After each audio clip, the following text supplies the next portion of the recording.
सीतापुर के एक छोटे से गांव में गोपाल अपनी पत्नी सुमित्रा और एक बेटे नारायण के साथ रहता था। नारायण एकदम मूर्ख था।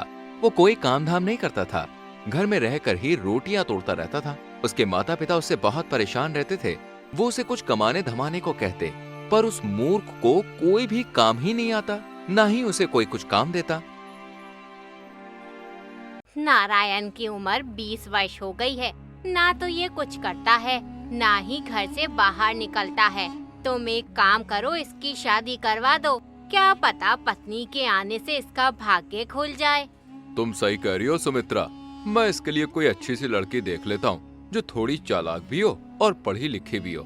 ये तो मूर्ख है मूर्ख, इससे तो कुछ होगा नहीं। मैं भी यही सोच रही थी। अगर इसकी पत्नी चालाक आ जाएगी तो इसकी जिंदगी सुधर जाएगी, वरना इसको तो कोई भी पागल बना देगा। तुम जल्द से जल्द कोई लड़की देकर इसकी शादी करवा दो।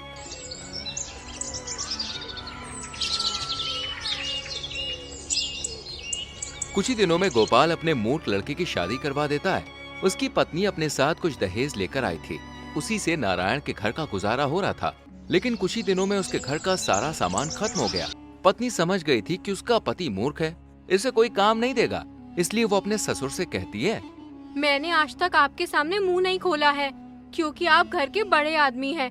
लेकिन अब मैं मजबूर हो गई हूँ। इस तरह घर नहीं चलता। घर में कुछ भी नहीं है।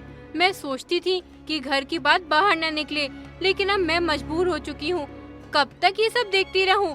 तुमने अपने उस मूर्ख बेटे की शादी मेरे साथ करवा दी। उसने मेरी जिंदगी खराब कर दी है। कुछ करता धरता नहीं है। वो तुम्हारा पति है, तुम उसके बारे में ऐसा कैसे कह सकती हो? अरे पत्नी को हमेशा पति की इज्जत करनी चाहिए। उसमें पति वाली कोई बात तो हो जिससे मैं उसकी इज्जत करूं।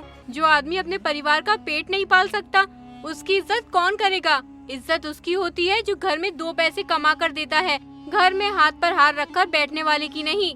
बेटा तुम इतना गुस्सा क्यों होती हो? तुम नारायण को समझाओ कि वो कुछ काम करे। मैं उन्हें क्या समझाऊं? मैं तो समझा समझा के पागल हो चुकी हूँ। वो मेरी सुनते ही कहाँ है। बस सारा दिन बच्चों जैसी हरकतें करते रहते हैं। आप ही उन्हें कुछ समझाइए। अगले ही दिन गोपाल नारायण से कहता है, बेटा अगर तू कुछ काम नहीं करेगा तो तेरे घर का गुजारा कैसे होगा? अरे तेरी पत्नी सारा दिन तेरी वजह से परेशान रहती है। तू एक काम कर, कहीं से भी कुछ ज्ञान सीख कर आ। ये कुछ पैसे हैं, तुझे रास्ते में इनकी जरूरत पड़ेगी। पिताजी की बात मानकर वह ज्ञानी को ढूंढने निकल जाता है।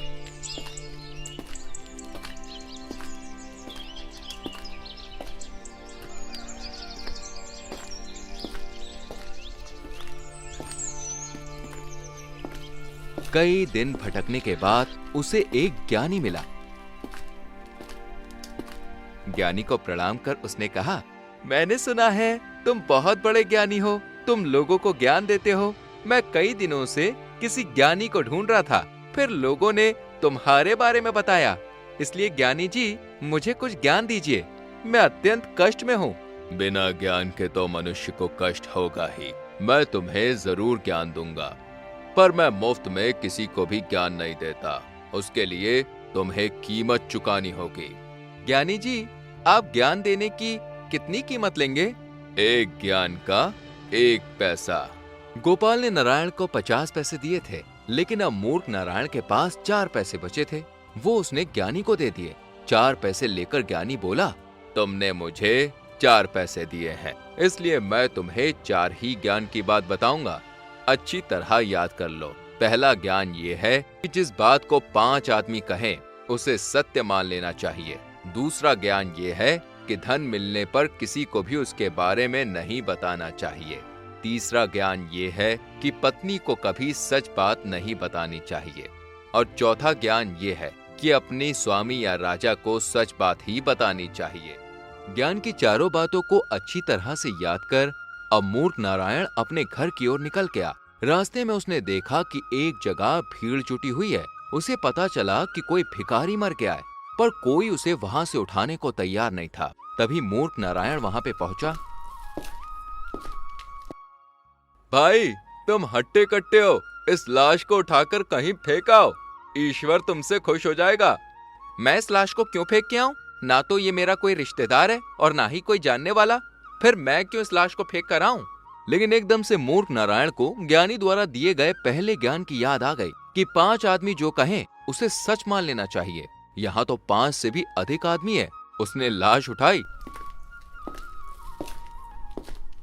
और गांव से बाहर एक वीरान जगह में उठाकर फेंकने लगा। तभी उसने देखा कि भिखारी के फटे पुराने कपड़ों से अनेक रुपए गिर रहे हैं। उसने सारे रुपयों को इकट्ठा किया और अपनी जेब में रख के चुपचाप अपने घर चला गया। आ गए ज्ञान सीखकर। क्या ज्ञान सीखकर आए हो? जरा मैं भी तो सुनूं। क्या पता थोड़ा बहुत ज्ञान मेरे भी काम आ जाए। ज्ञान तो मैं सीख आया हूँ, लेकिन किसी को बता नहीं सकता, क्योंकि ज्ञान सीखने के पैसे लगते हैं। ज्ञान मुफ्त में नहीं मिलता। तुम कैसी बेतुकी बातें करते हो? मेरी तो कुछ समझ ही नहीं आता। इतने दिन घर से बाहर रहे, फिर भी मूर्ख जैसी बातें कर रहे हो। नारायण अपनी पत्नी को कोई भी ज्ञान की बात नहीं बताता और न ही भिखारी की जेब से मिले रुपयों के बारे में बताता है। अब मूर्ख नारायण के पास अनेक रुपए थे। उसके दिन सुख पूर्वक बीतने लगे। उसका रहन सहन बदल गया। उन लोगों ने एक अच्छा मकान भी बनवा लिया। उनके ठाट बाट देखकर पड़ोसियों को जलन होने लगी। एक दिन नारायण की पड़ोसन अपने आदमी से कहती है, जिसे लोग पागल पागल कहा करते थे, आज देखो कितना मालदार हो रहा है, कितना सुंदर घर बनवाया है। और एक तुम हो, अपने आप को अक्लमंद समझते हो। सुबह से शाम तक तेरी मेरी मजदूरी करते फिरते हो। जब कहीं जाकर 1-2 रुपए कमा पाते हो, उस पागल से ही कुछ सीखो। मैं उस पागल से क्या सीखूं? जो उसके नसीब में है वो उसे मिल रहा है, और जो मेरे नसीब में है वो मुझे मिल रहा है। तुम सारी जिंदगी नसीब का रोना रोते रहना। दुनिया आगे निकल रही है और तुम नसीब के पीछे पड़े हुए हो। मैं ही कल उस पागल नारायण के घर जाऊंगी और उसकी मालदारी का राज पूछ कर आऊंगी। पड़ोसन अगले ही दिन नारायण के घर आई और उसकी पत्नी से बोली, अरे दीदी, आपका पति क्या करता है जो आप लोग इतने ठाट बाट से रहते हैं? पूरे गांव में तुम्हारी मालदारी के चर्चे हैं कि पागल आदमी मालदार हो गया। ये तो मैंने उनसे पूछा ही नहीं कि वो क्या काम करते हैं। मैं तो उन्हें पूरा दिन घर पर ही देखती हूँ। भला घर रहकर कौन सा काम हो सकता है? तुम्हें उनसे पूछना चाहिए कि वो क्या काम करता है। जो आदमी अपनी पत्नी से अपनी आमदनी छुपाता है, निश्चित रूप से वो कोई गलत तरीके से धन कमाता है। अगर वो आपसे सचमुच प्रेम करता है तो उन्हें आपसे कोई भी बात नहीं छुपानी चाहिए। तुम सही कह रही हो बहन। मुझे तो अब डर लग रहा है, कहीं वो किसी गलत तरीके से पैसे तो नहीं कमा रहे। मैं आज ही उनसे पूछूंगी। जब रात को मूर्ख नारायण अपने घर आता है तो उसकी पत्नी उससे पूछती है, तुम क्या काम करते हो? ये तुमने आज तक मुझे बताया ही नहीं। तुमने कभी पूछा ही नहीं, इसलिए मैंने बताना उचित ना समझा। वैसे भी तुम जानकर क्या करोगी? तुम्हें तो समय से पहले ही सब कुछ मिल रहा है। अगर तुम्हें कोई परेशानी हो तो मुझे बताओ, मैं अभी पूरी कर देता हूँ। मुझे कोई परेशानी नहीं है, बस मैं ये जानना चाहती हूँ कि तुम क्या काम करते हो। मुझे डर है कि कहीं तुम गलत काम तो नहीं कर रहे हो। भला मैं क्यों गलत काम करूँगा? मैं महंत से पैसे कमाता हूँ, खून पसीना बहाकर, समझी? मैंने तो तुम्हें कभी मेहनत करते हुए देखा ही नहीं। सारा दिन घर पर पड़े रहते हो, फिर तुम मेहनत करने कब जाते हो? सच सच बता दो, तुम क्या काम करते हो, वरना मैं अपने घर चली जाऊंगी। फिर पड़े रहना यहाँ अकेले। नारायण सोचता है, चलो ठीक है, इसे बता देता हूँ। लेकिन तभी उसे ज्ञानी की बात याद आ जाती है कि पत्नी को कभी भी सच बात नहीं बतानी चाहिए। इसलिए वो अपनी पत्नी से झूठ बोलता है। दरअसल मैंने बाजार से 1 किलो देशी घी खरीदा और उसको रात के 12 बजे एक सांस में पी गया, जिससे मुझे बहुत सारे धन की प्राप्ति हुई। नारायण की पत्नी दूसरे दिन अपनी पड़ोसन को बुलाती है और उससे कहती है, मेरे पति कोई गलत काम नहीं करते हैं। हमारी मालदारी का राज तो देसी घी है। देसी घी? हाँ, देसी घी। अगर कोई आदमी 1 किलो देसी घी रात को 12 बजे एक सांस में पी जाए तो उसे बहुत सारे धन की प्राप्ति होती है। ये बात तुम किसी को मत बताना। तुम मेरी सहेली हो, बस इसलिए बता रही हूँ। ये बात सुनकर पड़ोसन बहुत खुश होती है, क्योंकि उसे मालदार होने का राज जो मिल गया था। वो जल्दी से अपने घर जाती और अपने पति से कहती है, मुझे मूर्ख नारायण की मालदारी का राज मालूम हो गया है। तुम जल्दी से बाजार जाकर 1 किलो देसी घी ले आओ। एक बार मुझे बताओ तो सही, आखिर उस मालदारी का राज क्या है? मैं भी तो सुनूं। और देशी घी का मालदारी से क्या ताल्लुक है? अरे ताल्लुक है, अगर कोई आदमी 1 किलो देसी घी रात को 12 बजे एक सांस में पी जाए तो उसे बहुत सारे धन की प्राप्ति होती है। ये तुम क्या कह रही हो? ये बात मैंने कभी नहीं सुनी। अगर हर किसी को ये बात मालूम होती तो आज हर कोई मालदार ना होता। ये बात किसी को मालूम ना हो। मैंने बड़ी मुश्किल से नारायण की पत्नी से पूछा है। अब सारा समय यहीं खराब करते रहोगे। जाओ जल्दी से बाजार से घी लेकर आओ।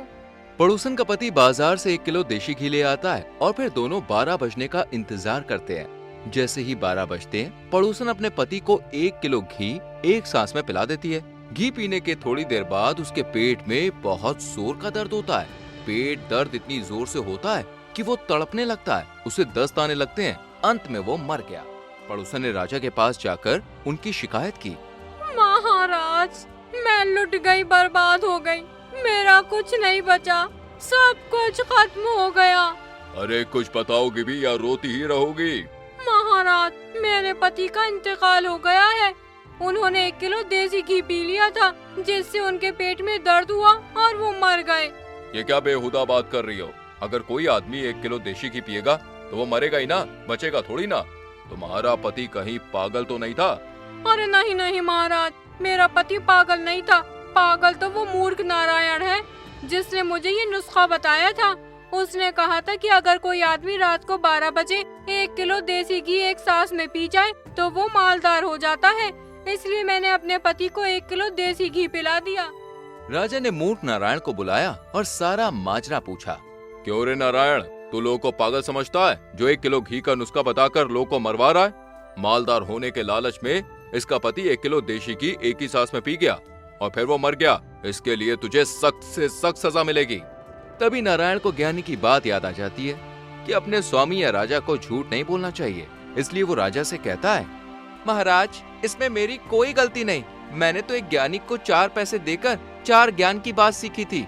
उसने कहा था कि अगर 4 आदमी कोई बात कहें तो उसे मान लेना चाहिए और अपनी पत्नी को कभी सही बात नहीं बतानी चाहिए और अपने राजा से हमेशा सच बोलना चाहिए। मेरी पत्नी मेरी मालदारी पर राज पूछ रही थी, इसलिए मैंने उसे झूठ बोल दिया कि मैंने देशी घी पीकर धन की प्राप्ति की है। उसी ने इसको बताया होगा। राजा नारायण के सच बोलने से बहुत खुश होता है और उसे ढेर सारा धन देकर विदा कर देता है।